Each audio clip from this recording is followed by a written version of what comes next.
is by Hook or by Needles. And yeah, I know, I missed another day. But I slept. I made good use of my time. I slept. Yeah, I slept all day yesterday. But I have finished the cowl Tunisian simple stitch base for my mother's cross stitch bluebells, and I'm going to, I've marked my little starter spot so I know where to start. I've got my pattern on my computer screen so I can see it, and I've got my needle ready, and I'm gonna get started.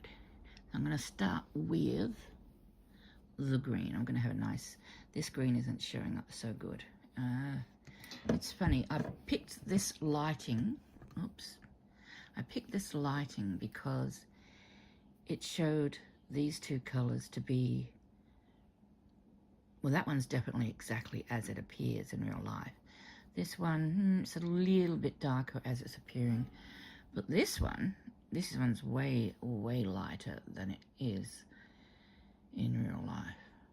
So I picked this formula because I have, as mentioned on the other videos, I have 5 types of lighting I can use. Let's do, you tell me, okay? I mean, it doesn't really matter whether it's showing the best colors or not, but you tell me which you prefer, because this white is, you know, cream is really blowing out and coming out very yellowish. All right, let's have a look at our likes, choices. We've got our 1. This is number 1.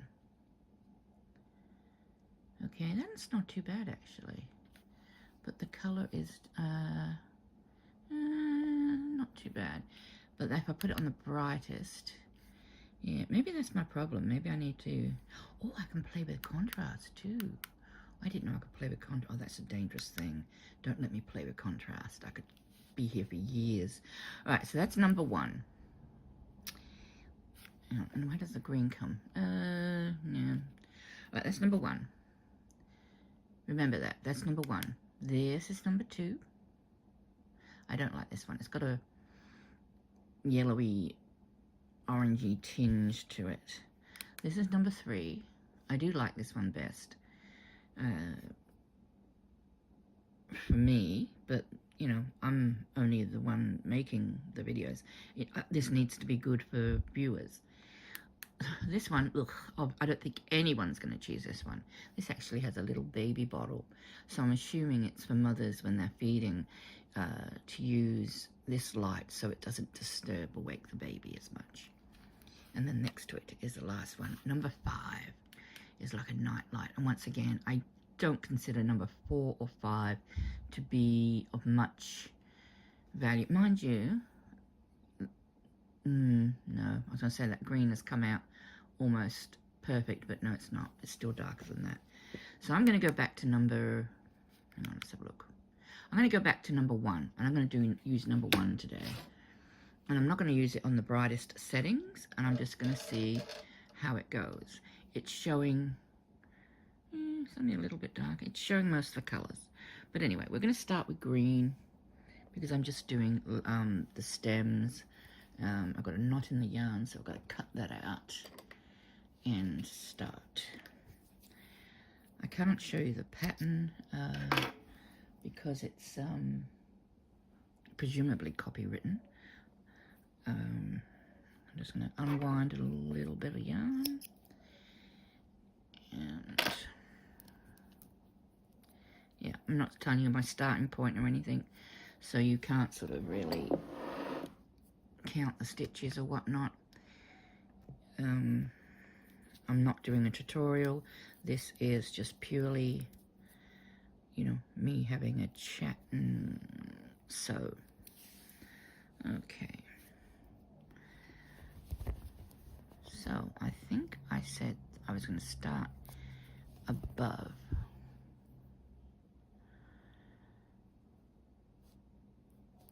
So yeah, it'll be good to get this done and out of the way. The cross stitching part should not take hang on, I should have thread the end in a bit. The cross-stitching part shouldn't take as long as the rest does, but we'll see. I don't mind the cross-stitching part. It can be quite sort of enjoyable to do.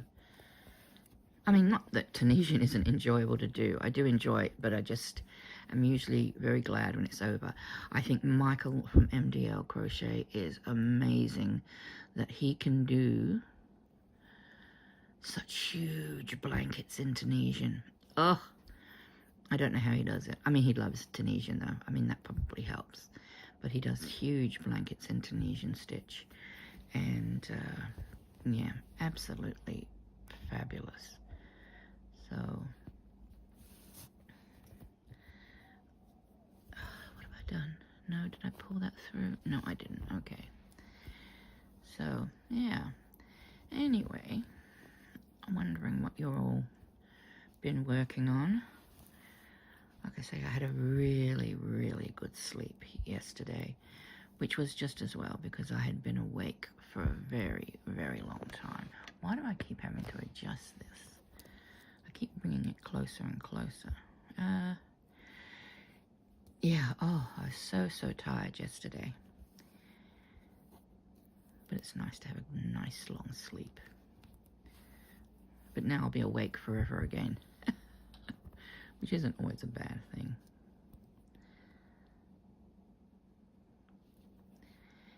And I've been looking again at baby patterns, and I've found, am I going into the right stitches? Because I've done this, I'm doing this sideways, you see. Normally I would work the cross stitches like this, and I go from, you know, here's my other pin. I would go from here over and into here. But now I'm turning it on the side. I'm going from here over to here. I don't think it really matters where you start and end, as long as you're consistent as to where you start and end each cross you do in the cross stitch for cross stitching on Tunisian. As long as you're consistent, it shouldn't really make much difference. And no one's inspecting it with a magnifying glass. Well, maybe my mother is, but you know. Joking. But yeah, it's throwing me a little bit because I'm not used to doing it on this side, but this is the way it's supposed to work, and I'm supposed to work around. It's not actually made in particular for a cowl. It's actually made for knitting, I think, or crocheting. No, it'd be made for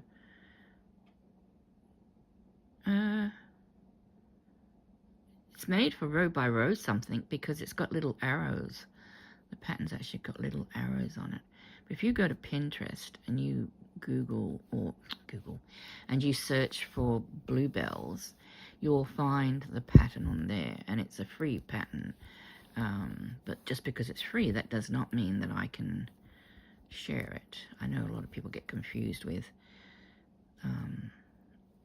copyright laws and things, and think that free patterns can be shared, and I'm not liking that. Oh, hang on. Yeah, all right. And they can't be. I see, now I've done that wrong. See, I should have done 2 in a row. Never mind. Yeah, copyright is a real tricky area. I think, you know, as long as you stick with just sharing links to patterns and not sharing patterns, you're safe, you know. Or if you send, you know, or share a book, you can share a book, obviously. If you've got someone who lives next door or nearby that you can post a book to, you can share a book. But you cannot, obviously, take photos of patterns or photocopies of patterns and share those. Yeah, it's a real tricky area. And I know in my country it's very expensive if you, or it can be very expensive if you're caught breaking copyright laws. I think the minimum is something like, I mean, obviously you'd have to, you know, the scale that you are breaching the copyright on matters. So say you were pirating, I imagine, CDs and selling them at, not CDs, DVDs or CDs, I suppose, or Blu-ray or whatever they have now. I don't keep up with all the latest technology. But if you were selling those at a market copy, you know, and they were like copies, I would imagine, you know, yes, this would apply to them. You know, you're looking at a minimum of like $110,000 Australian dollar fine and 2 years minimum in prison.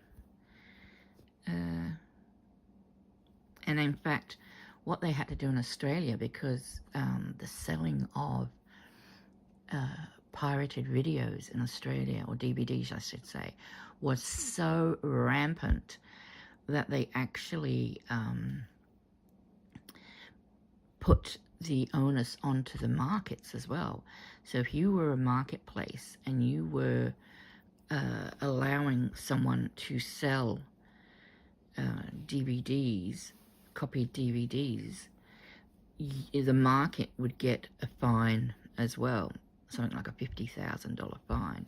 So the markets started sort of enforcing it, but they didn't stop them. What they went to doing then was selling blank DVDs and DVD covers, you know, with the, where you could slot the film title into the cover.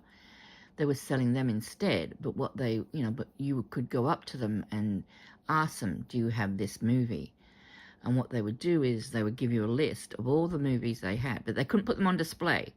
Okay, they couldn't put them on display, but they would give you a list of all the movies they'd copied, and they would ask you to pick what you wanted, and then they would take you to the, then they would take the list to their car, pick out all the DVDs, and come back, and then you'd pay them, and that's how they got away with it. So yeah, some tricky people out there, gotta tell ya. But yeah, so you've got to be careful with copyright. And some people ask, well, if it's a free pattern, why does it matter that I'm sharing it? It's for free. And I know there's probably someone out there thinking the very same thing. I'm thinking exactly that. Let me tell you why, if I can. The reason is simply that when someone, a designer, shares a free pattern, it is very often to get traffic to their website so that they can then sell their paid patterns. Or it's to, you know, get them to their website where they may have ads. You know, they might have pop-up ads all over it. You know, those horrible websites that you go to and there's like 1 million ads. Well, see, they get revenue from those ads. So if no one visits the website to view their free pattern, then they don't get any revenue. So they're offering it to you for free in, you know, hoping to make some money through revenue, other revenue, and in particular offering their paid patterns. So, you know, that is why you still only share the links to free patterns. Because, yeah, it's still a person's, what it's classed as, and people laugh at me when I say this, but it's intellectual property, and it's actually a legal term. It's intellectual property. You know, you cannot take someone's property, whether it be, you know, a pattern or anything without either giving them credit for it or, you know, paying them for it or getting their permission for it. What am I doing here? All right. This is all over the place. My back is going to be so messy. And what's the first rule of cross stitch? Did I tell you all? You got to have a tidy back to have a good front, or something like that. If you've got a tidy back, you've got a tidy front, something like that. That's what I was always taught when I was cross stitching. And now my back is probably, yeah, it's all over the place. See, it's not tidy at all. But anyway, see, I worry. You know, it's like I recently learnt that, and I was quite surprised to hear this because I thought it was a loophole. And I know many people do think it's a loophole. But, you know, people who make, like, Winnie the Poohs that are not Winnie the Poohs, they you know, they advertise them as orange bear with a red T-shirt. Now, we all know that an orange bear with a red T-shirt is Winnie the Pooh.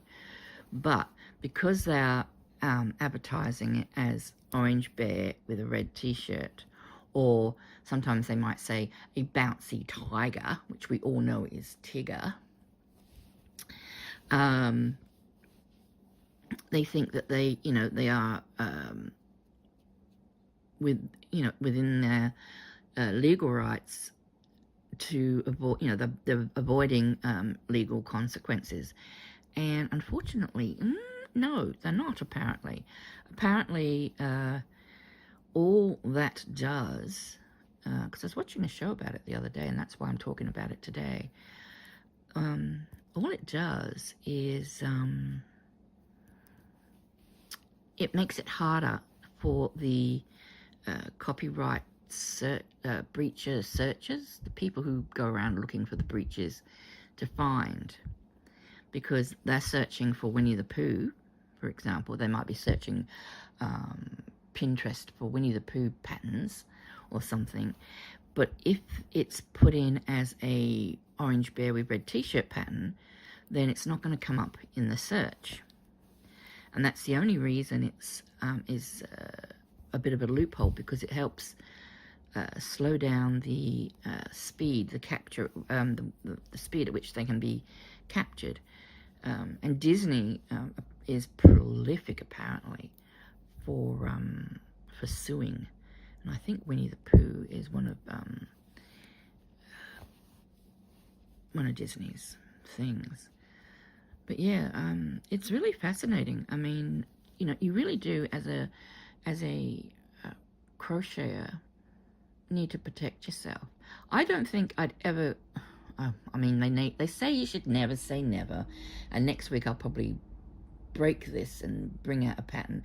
But I don't think I would ever design a pattern to sell, because there are just so many people out there who will steal it from you and sell it forward as their own. There was a lot on Facebook recently, I noticed, that were selling books of patterns of amigurumi in particular. And what they'd actually done is they'd gone around to like Pinterest and Ravelry, and they'd found all these gorgeous little amigurumi and Etsy, and they were buying the pattern, and then they were just selling the pattern in this ebook that they were selling. And they would sell the ebook for like $20, and it would have like 35 whatever patterns in it. But the patterns weren't theirs, and they were actually advertising them as theirs. And they would even use the pictures, the pictures that the people were using in their own advertisements. So they were doing like zero work. They would literally buy the pattern, put it in an ebook, and then just rip off these designers. And I think, oh, what a headache for those designers. It's just so, you know, heartbreaking when you consider all the work that they put into something, and then to see their own work being sold back to them. And of course, depending on which country it comes from, there's one country that seems to be a little bit more, shall we say, prolific than others. Depending on which country it comes from, you can't do anything about it, you know, and or if you get Etsy or whatever to shut down the company, they just open up another one. It's just a minefield, not minefield, mind you, it is like does your mind in, but yeah, you know, the show was very, very interesting. It's amazing the misconceptions we can have about where am I going into there? The misconceptions we can have about copyright. And like I say, Disney is really prolific. Disney sues for, well, they all sue. If you end up getting sued for copyright breaches, what they actually, well, let me say this first, which is something I also learned from this article or whatever it was I was reading. And like, don't shoot the message. I'm just the messenger here. I'm just passing on what I've learned. I'm not trying to preach to anybody. I'm not trying to say, if you're doing this, don't do it. You're all adults. Do what you want to do. I'm just telling you something I learned as a talking topic. It's not to judge anybody or, you know, whatever. It's just a talking topic. Don't shoot the messenger. But apparently, when you buy a pattern, you do not buy the design, right? You're buying the method of making a pattern, I think, or something like that. The wording was. It was really, really weirdly worded. You know, you're not buying the pattern. You're buying. Oh no, so that's right. You're not buying the pattern. You're buying permission to use the pattern. Now there's something weird to think about. So when you are making a pattern, when you buy a pattern, you're not buying the pattern, you're buying permission to use the pattern. And that sort of puts a whole different sort of slant on everything when you think of it that way. It's a really different way to think of things. Anyway, and they were sort of saying that with Disney in particular, they really, what they sue you for, because a lot of people say, well, what's the point? Why are they suing? It's no big deal. You know, what's the big deal? Well, the reason Disney sue is their theory is, A, you stole their intellectual property, something that they created, like if it's Mickey Mouse or something, you've stolen what they've created. And B, you are making money off of that. So that is theoretically to them, in their mind, it is, it is money you're taking out of their poor pockets. Because let's face it, Disney is really, really poor. But yeah, that's the theory. That's the theory, and that's why companies will sue, or some companies will sue. Oops, what have I done there? That was silly. I remember, wasn't that long ago, when The Mandalorian came out. I'm not really into Star Wars, or is it Star Trek? Whichever one it is. But Disney brought out The Mandalorian, and you had little Baby Yoda, and everyone went nuts for Baby Yoda. And Ravelry and Etsy were like bombarded with dolls you could buy, patterns you could buy, you know, and all the rest of it. And Disney did go on a mad swoop and, you know, got them all removed. You know, wrote cease and desist letters. A lot of crept back, I've noticed, but there were so many of them. I mean, I remember seeing them and thinking, oh, this isn't going to end well for some people. And I'd like to think that they didn't get sued, because let's face it, we know as crocheters, we don't make a lot of money out of what we make. We make very minimal. In my case, I make nothing. But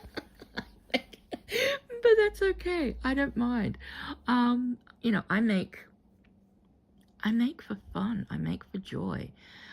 I think half of my blankets that I make end up going to charity.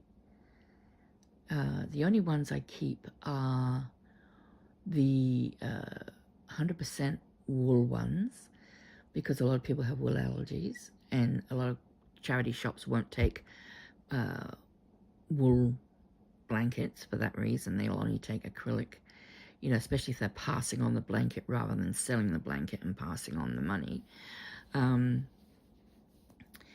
But you know, and I also keep them because, you know, it's a lot of money to be giving away, and I can't afford to be giving away, you know, really big blankets which are made with 100% merino wool. But what I do with those is I keep them here, and my kids, they just laugh at me, because every time my kids visit, I go, do you want a blanket? It's a joke with them now. It's like, yeah, when you go to Mum's place, first thing she says is, oh, do you want a blanket?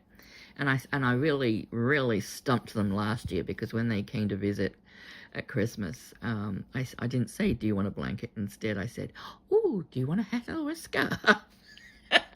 Because I'd spent several of the last months before Christmas doing hats and scarves instead.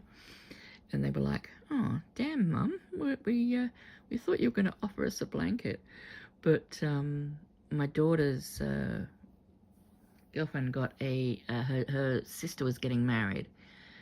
No, had a baby, sorry. And I was like, oh, give me her dress, I'll send her a blanket. And my mum's like, my sister's like, I'll get it right in a minute. It wasn't my mum and it wasn't my sister, because I don't have a sister even.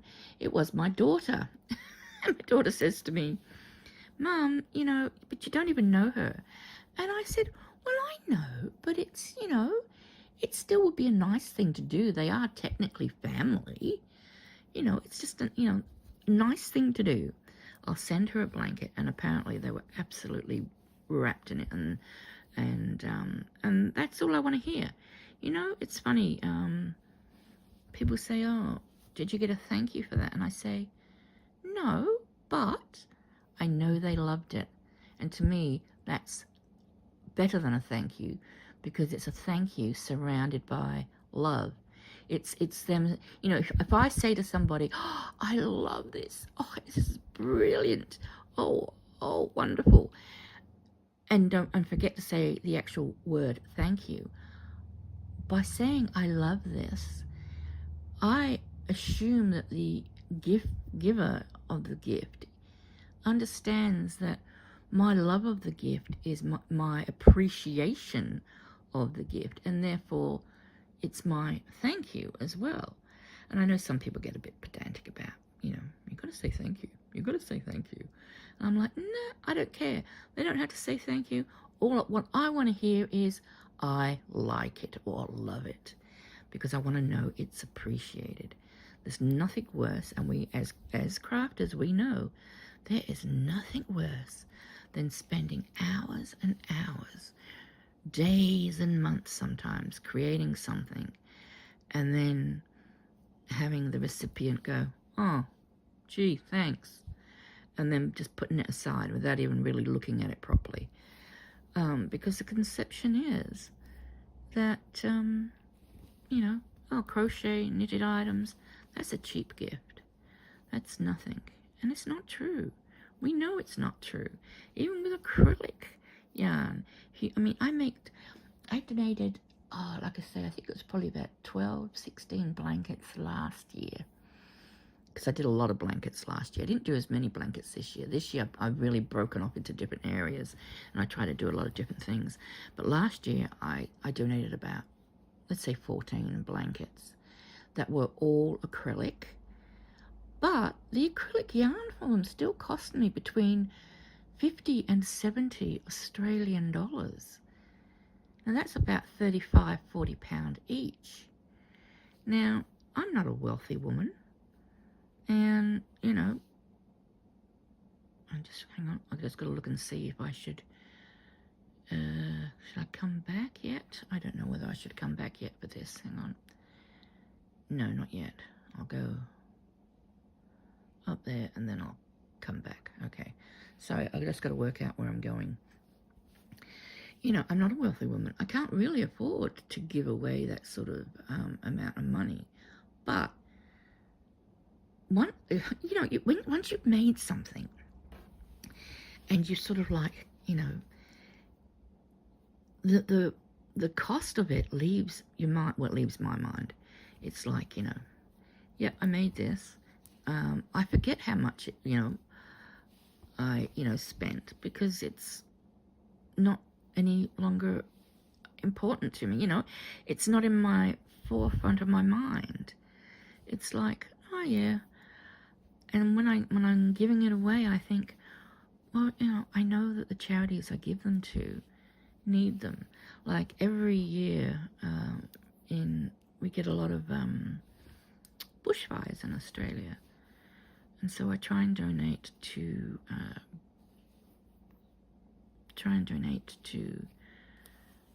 funds for those, charities that I know are going to support bushfire victims, because they would lose everything, lose absolutely everything, because it's all destroyed. Nothing is salvageable. It's like I was pondering several weeks ago. What's worse, being flooded out of your home or being burnt out of your home? And there really are. There is a better option in some regards, and a worse option in other regards. I mean, obviously, you don't want either to happen, but I do sort of think, well, what would be worse? And I mean, I know if you're sort of flooded, and the flood's coming, you are able to a certain degree, if you live in a 2-story home or whatever, you can sort of hopefully protect some items by actually moving the items up to the second level, or you can, grab your really expensive items like your computers, washers, fridges, whatnot, and you can, TVs and whatnot, and you can get them out of the home before the flood is even supposed to come. So, floods are good in that respect, because you can protect a lot of your items. But then you've got that cleanup, that horrible, like, you've just got mud and slush and black mold and all that stuff that's, lingers afterwards. And the cleanup is like, often, I mean, like the people last year, we had flood after flood after flood in the same areas in, I think it was like mid to northern New South Wales and in Queensland. And no sooner had these poor people cleaned up all their homes than another flood came through and just mud and slush and mold again. And, it's heartbreaking. Some of them were flooded out of their homes 2 or 3 times last year, earlier this year, late last year, no, last year it was, yeah.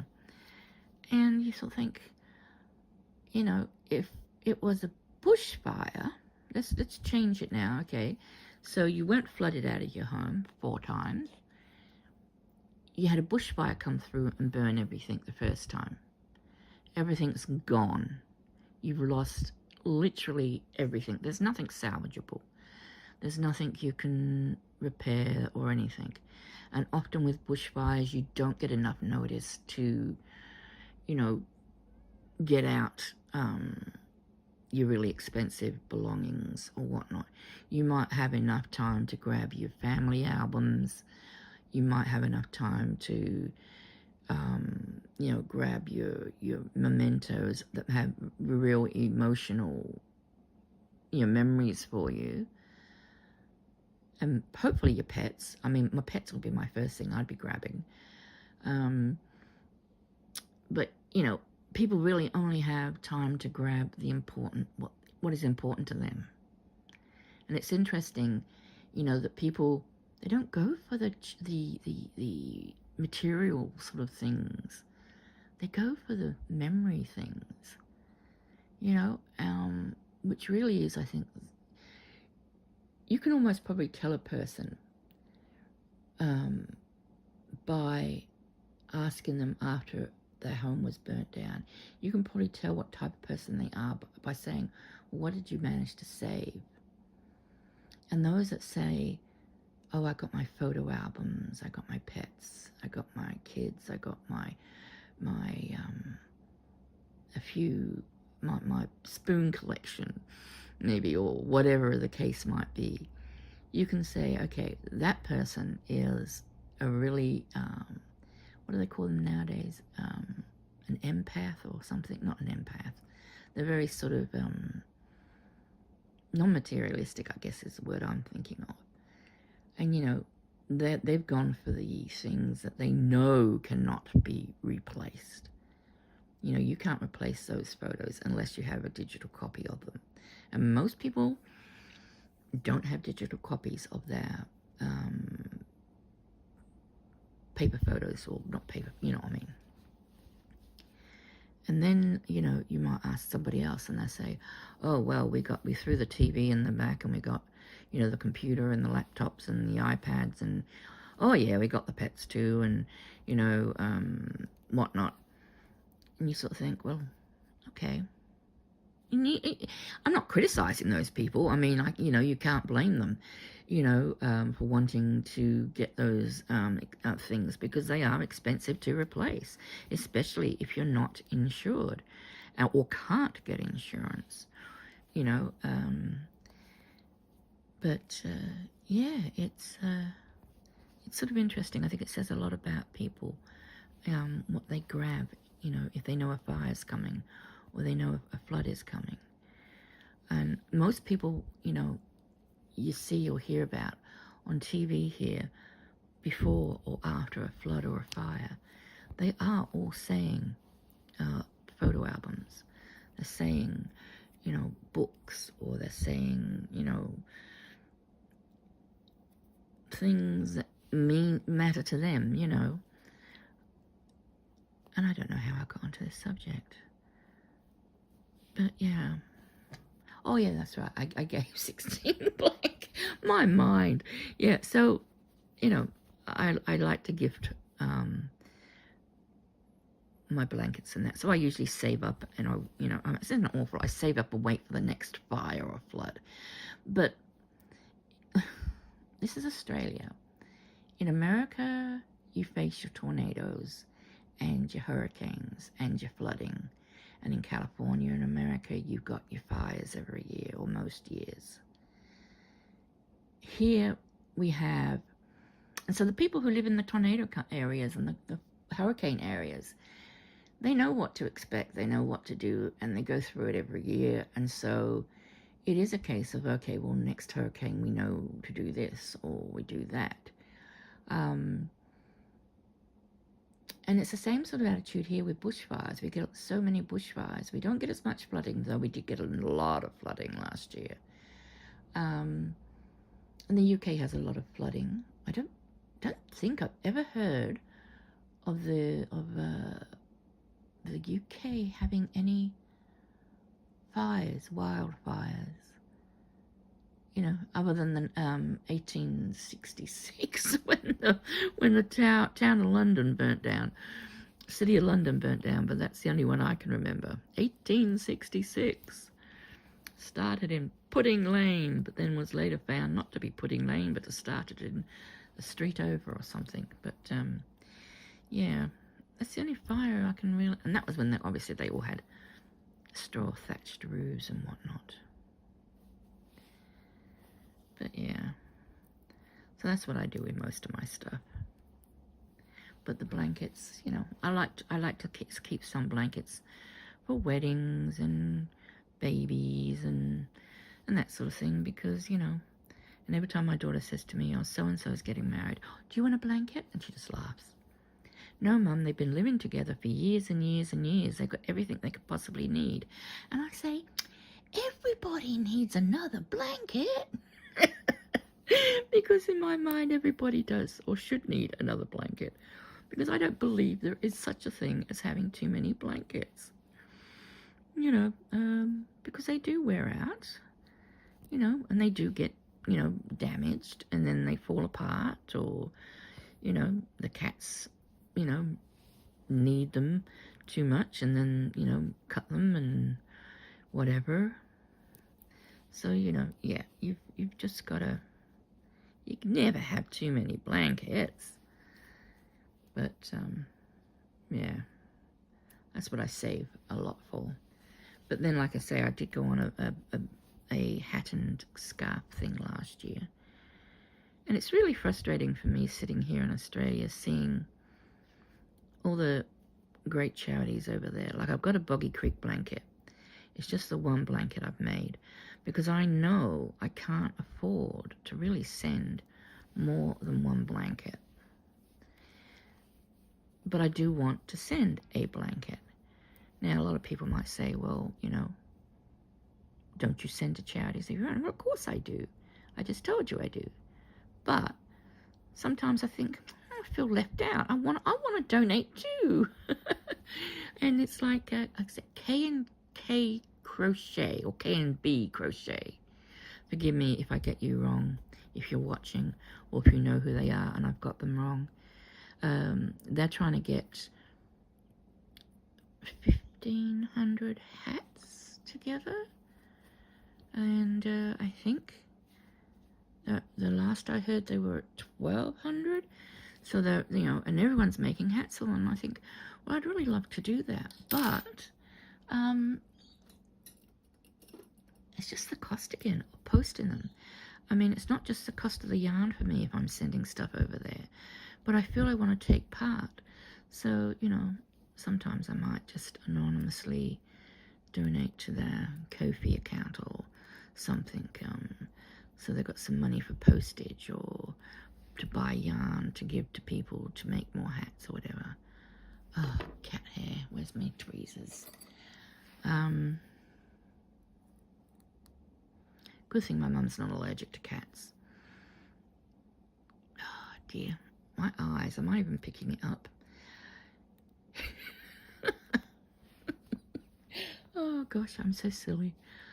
I sit here sometimes and I think, yep, I've got it. And then I go, nope, you didn't get it. Of course, some of it's my own hair. But I wear my hair up, but I still manage to get my hair in the yarn. I don't know. It must be laying around. But, oh, there is a start anyway. That's my first bit of stem and my first half of a leaf. And I will continue on off screen because I've been blabbering long enough. And if I started to make a point or with something which I didn't complete and you'd like to know the ending, please ask me and I will tell you the ending. But tell me what the story was I was telling. Because I'm a very, you know, I know a lot of people squirrel, and I try not to squirrel. I try to stick to the topic, but then I go off on a tangent, and then I think, oh, did I actually finish the point?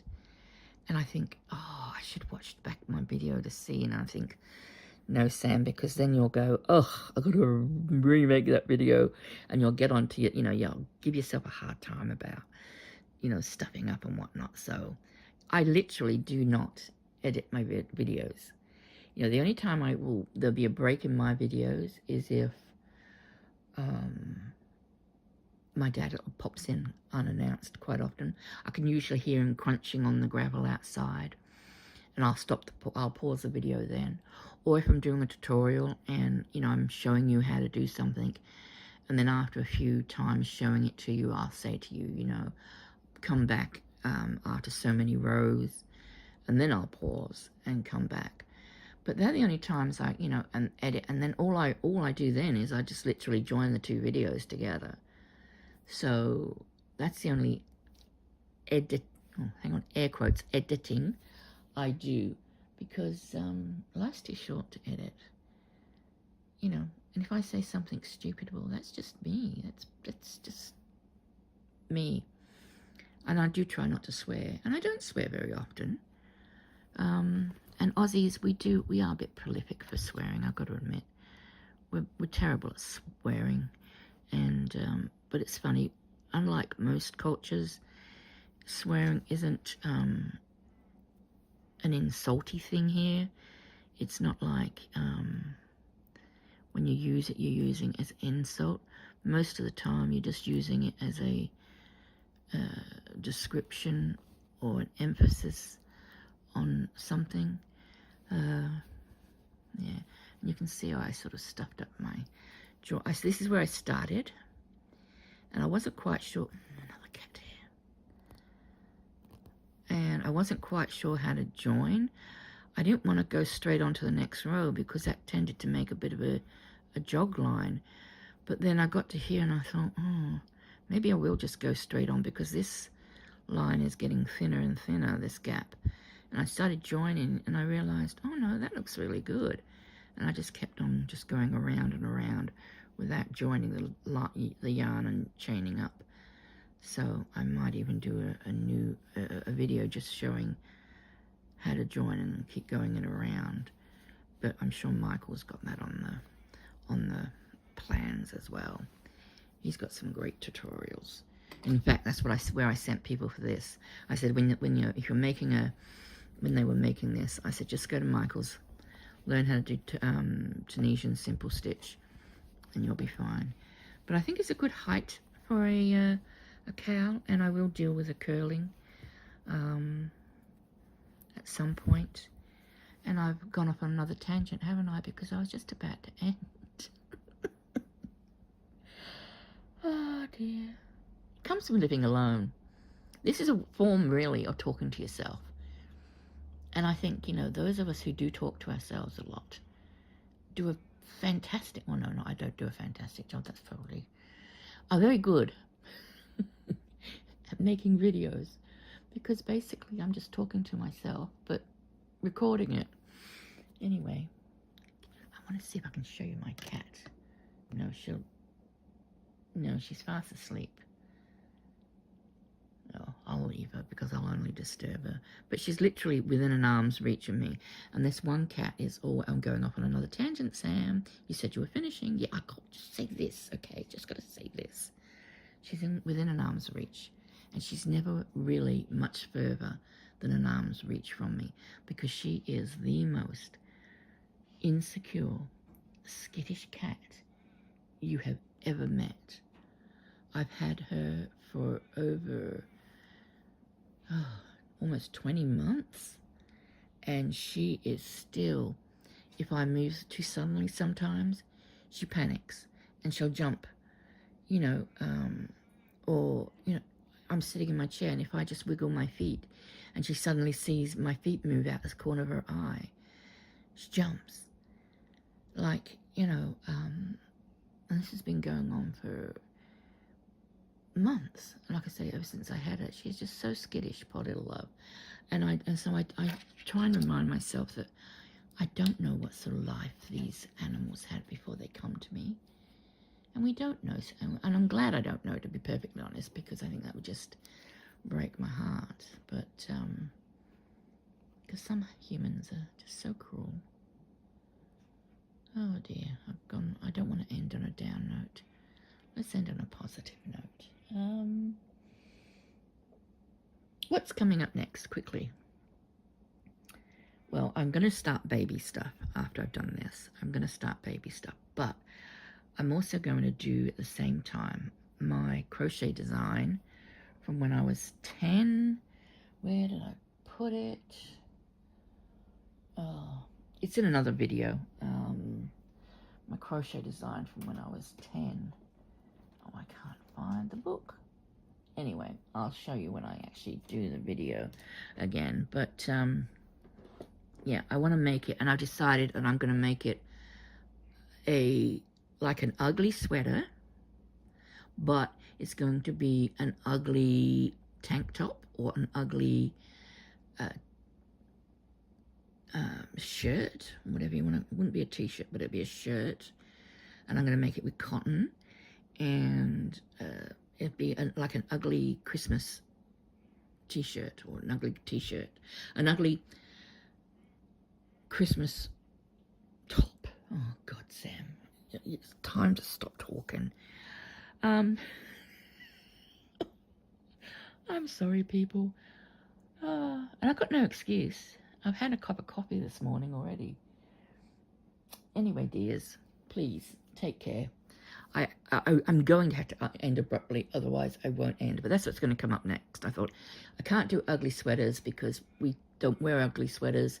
We wear ugly t-shirts that we buy from the stores because it's too hot. It's just too hot here to wear sweaters at Christmas. So I'm going to make a nice cotton Christmas top. I'm going. Take care. And until next time, bye for now.